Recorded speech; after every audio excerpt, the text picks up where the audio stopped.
senhor desistir. E eu vou fazer o senhor desistir. Pede pra sair. Pede pra sair. Pede pra sair.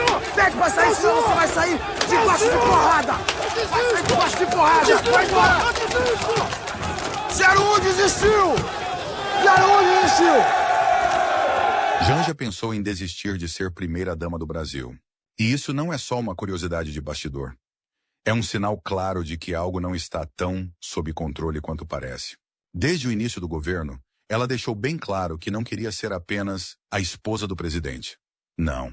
Janja escolheu aparecer, gastar, se expor, se posicionar, participar, opinar e, na prática, ocupar um espaço que tradicionalmente sempre foi mais discreto.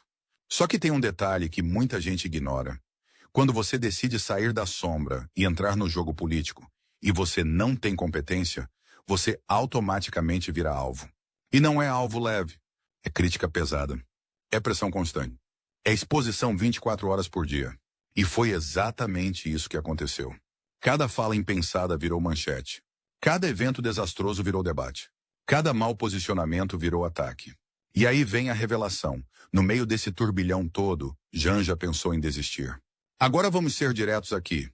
Isso levanta uma questão incômoda. Ela não sabia onde estava se metendo? Porque política no Brasil não é novidade para ninguém. Muito menos para quem está dentro do Palácio do Planalto. A pressão não começou ontem.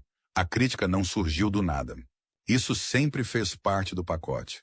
Mas o que chama a atenção é outra coisa. O nível de protagonismo que ela decidiu assumir. Diferente de outras primeiras damas que optaram por atuar nos bastidores, Janja foi para a linha de frente.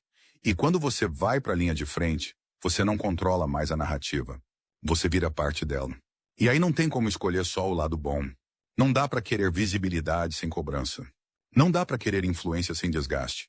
E, principalmente, não dá para querer protagonismo sem crítica. E talvez tenha sido exatamente isso que pesou.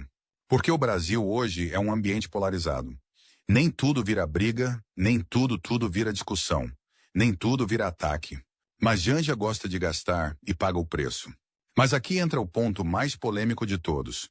Pensar em desistir, nesse contexto, passa qual imagem? Para muita gente passa a ideia de fragilidade, incompetência e imaturidade. Mas na política essa incompetência importa. E muito. Porque o público não analisa só o que você faz. Analisa como você reage à pressão. E quando surge a informação de que houve vontade de sair, o que muita gente questiona é simples. Aguenta o jogo ou não aguenta? E isso é somente sobre Janja, e não sobre o papel da primeira-dama no Brasil. Esse cargo, mesmo não sendo oficial, carrega peso político real. Influência, visibilidade, responsabilidade. E talvez o que esteja acontecendo agora seja uma mudança nesse papel. Janja não é discreta, não tenta ser invisível. E isso quebra protocolos, quebra um padrão histórico. Só que quebrar padrão cobra preço. E esse episódio deixa claro que esse preço pode ser mais alto do que parecia no início. Mesmo assim, ela ficou. E isso também manda uma mensagem de que, apesar do impacto da pressão, da incompetência e das críticas, a decisão foi continuar no centro do furacão. Mas a pergunta continua, e talvez mais forte do que antes. Até quando? Porque uma vez que essa dúvida aparece, ela não desaparece fácil. Ela volta, ela pesa, ela acompanha cada nova crise. E no cenário político atual, crises nunca faltam. No fim das contas, essa história não é só sobre um possível momento de fraqueza. É sobre o choque entre expectativa e realidade. Entre o que parece ser o poder e o que realmente é viver dentro dele. E agora o público está observando mais de perto do que nunca. Cada passo, cada fala, cada reação. Porque depois dessa revelação, uma coisa ficou clara. Não é só sobre ocupar o espaço. É sobre ter competência para conseguir permanecer nele. E você o que pensa sobre isso? Deixe a sua opinião nos comentários. Upside down, living my life underneath the ground, round and round. Upside down, living my life underneath the ground, round and round. Upside down, living my life.